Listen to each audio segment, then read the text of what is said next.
বাংলাদেশে মার্কিন নাগরিকদের জন্য নিরাপত্তা সতর্কতা জারি। হাদিকে গুলির ঘটনা বিচ্ছিন্ন নির্বাচন হলে এ ধরনের ঘটনা ঘটে সিইসি। নির্ধারিত সময় নির্বাচন হবে, আমিও সঙ্গে থাকব। তারেক রহমান। সেভেন সিস্টার্সকে আলাদা করার হুঁশিয়ারি দিলেন হাসনাত আব্দুল্লাহ। স্বরাষ্ট্র উপদেষ্টার পাশে দাঁড়িয়েই তার পদত্যাগ চাইলেন সাদিক কায়েম। সিঙ্গাপুরে পৌঁছেছে হাদিকে বহনকারী এয়ার অ্যাম্বুলেন্স।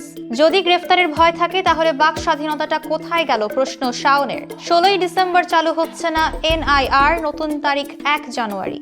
বাংলাদেশে অবস্থানরত মার্কিন নাগরিকদের জন্য সতর্কতা জারি করল যুক্তরাষ্ট্র।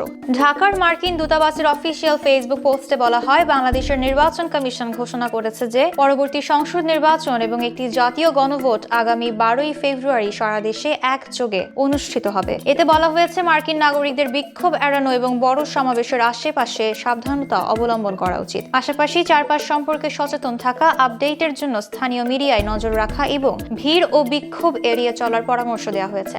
আইন শৃঙ্খলার অবনতি হলো কোথায়? একটু মাঝে মধ্যে দু একটা খুন খারাপি হয়। হাদিকে গুলির ঘটনা বিচ্ছিন্ন, নির্বাচন এলে এই ধরনের ঘটনা ঘটতেই থাকে, এমন মন্তব্য করলেন প্রধান নির্বাচন কমিশনার সিইসি এএম নাসিরউদ্দিন। আগামী নির্বাচনে তরুণ ভোটারদের ভোট দানে উৎসাহিত করতে আয়োজিত অনুষ্ঠানে তিনি এসব কথা বলেন। এ সময় তিনি অতীতের আইন শৃঙ্খলা পরিস্থিতির তুলনায় বর্তমানে উন্নতির দাবি করে বলেন, 2024 সালের 5 অগস্টের সঙ্গে তুলনা করে দেখুন, সে সময়ের তুলনায় আইন শৃঙ্খলা পরিস্থিতির অনেক উন্নতি হয়েছে। নির্বাচনের প্রস্তুতি নিয়ে সিইসি আশ্বাস দেন, নির্বাচন নিয়ে কোনো শঙ্কা নেই, আমরা সম্পূর্ণরূপে প্রস্তুত। পাশাপাশি এবার আসন্ন নির্বাচনে কারাবন্দীদের জন্য ও প্রবাসী বাংলাদেশিদের পোস্টাল ব্যালটের মাধ্যমে ভোটাধিকার দেওয়া হচ্ছে।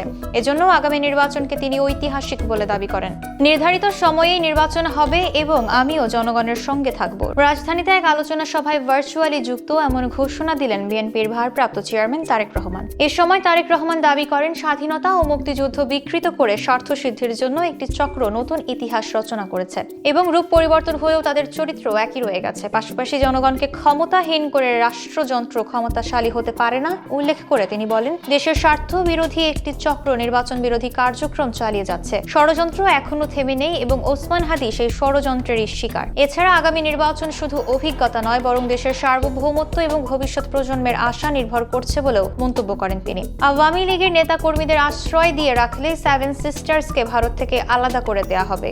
কেন্দ্রীয় শহীদ মিনারে এমন ঘোষণা দিলেন এনসিপি নেতা হাসনাত আব্দুল্লাহ। এ সময় হাসনাত বলেন, যারা আমার দেশের সার্বভৌমত্ব, ভোটাধিকার বিশ্বাস করে না, তাদের আশ্রয়, ট্রেনিং দিয়ে সন্ত্রাসী কার্যক্রম করতে উস্কে দিচ্ছেন। আমরাও বলে দিচ্ছি, আপনাদের থেকে যারা স্বাধীনতা চায় তাদেরও আশ্রয় দিয়ে সেই সেভেন সিস্টার্সকে ভারত থেকে বিচ্ছিন্ন করে দিব। পাশাপাশি হাদিকে নিয়ে সিইসির বক্তব্যে ক্ষুব্ধ হাসনাত বলেন, এই মেরুদণ্ডহীন প্রধান নির্বাচন কমিশনের সঙ্গে যেন এমন ঘটনা ঘটে তার অপেক্ষায় আছি আমরা। এক ইলেকশন কমিশনার গেলে 1000টা ইলেকশন কমিশনার পাওয়া যাবে, কিন্তু আমার ভাই হাদি চলে গেলে আর কোনো হাদিকে পাওয়া যাবে না। এছাড়াও সার্জিস আলম বলেন, জুলাই আন্দোলনের যোদ্ধাদের উপর যদি কেউ আঘাত হানতে চায় তাহলে এই আগুন পৃথিবীতে ছড়িয়ে পড়বে। স্বরাষ্ট্র উপদেষ্টার পাশে দাঁড়িয়েই তার পদত্যাগ দাবি করলেন ঢাকা বিশ্ববিদ্যালয় কেন্দ্রীয় ছাত্র সংসদের ভিপি সাদিক কায়েম। সাদিক কায়েমের নেতৃত্বে 14 সদস্যের প্রতিনিধি দল স্বরাষ্ট্র উপদেষ্টার কাছে 3 দফা দাবি তুলে ধরে। এসব দাবি অনতিবিলম্বে না মানা হলে এবং আইন শৃঙ্খলা পরিস্থিতির দৃশ্যমান পরিবর্তন দেখাতে না পারলে স্বরাষ্ট্র, আইন ও পররাষ্ট্র উপদেষ্টাকে পদত্যাগ করতে হবে। সাদিক কায়েম যখন কথাগুলো বলছিলেন তখন পাশে দাঁড়িয়েছিলেন স্বরাষ্ট্র উপদেষ্টা। এ সময় তাকে অনেকটা বিব্রত দেখাচ্ছিল। এই বিষয়ে স্বরাষ্ট্র উপদেষ্টা সাংবাদিকদের বলেন, আন্দোলনকারীদের প্রতিটি দাবি যৌক্তিক, এই যৌক্তিক দাবিগুলো অবশ্যই বাস্তবায়ন করব। এই সময় জাহাঙ্গীর আলম চৌধুরী ওসমান হাদির সুস্থতার জন্য দোয়া চেয়েছেন।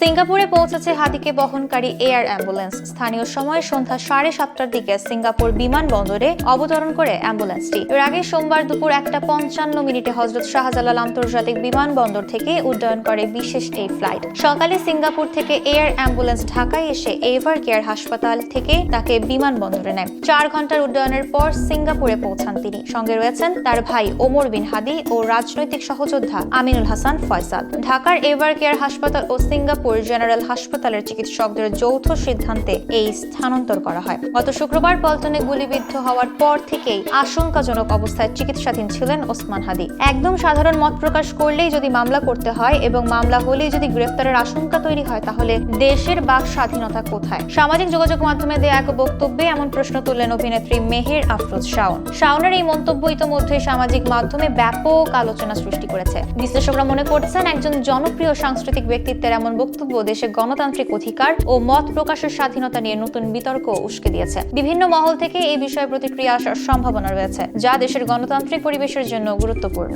16 ডিসেম্বরের পরিবর্তে আগামী 1 জানুয়ারি থেকে কার্যকর হবে NIR। দেশে মোবাইল ফোন চুরি ও অবৈধ আমদানি রোধে নির্ধারিত national equipment identity registry system চালুর তারিখ পুনরায় পেছানো হয়েছে বলে এক ঘোষণায় জানায় টেলিকম নিয়ন্ত্রক সংস্থা বাংলাদেশ টেলিযোগাযোগ নিয়ন্ত্রণ কমিশন BTRCর জনসংযোগ বিভাগ। সংশ্লিষ্টরা জানান, দেশের সব মোবাইল ফোন ব্যবসায়ীর কাছে থেকে অবিকৃত হ্যান্ডসেটের IMI তথ্য NIR এ অন্তর্ভুক্ত করার জন্য আগে 15 ডিসেম্বর পর্যন্ত সময় ছিল, কিন্তু অনেক ব্যবসায়ী সময় মতো তাদের হ্যান্ডসেটের তথ্য জমা দিতে না পারায় তাদের সুবিধার জন্য 16 ডিসেম্বরের পরিবর্তে এখন 1 জানুয়ারি 2026 থেকে NIR সিস্টেম চালুর সিদ্ধান্ত নেওয়া হয়েছে। পাশাপাশি সকল ব্যবসায়ীকে 31 ডিসেম্বরের মধ্যে নির্দিষ্ট ইমেল ঠিকানায় নির্ধারিত এক্সেল ফরম্যাটে তথ্য প্রদান করতে আহ্বান জানানো হয়েছে।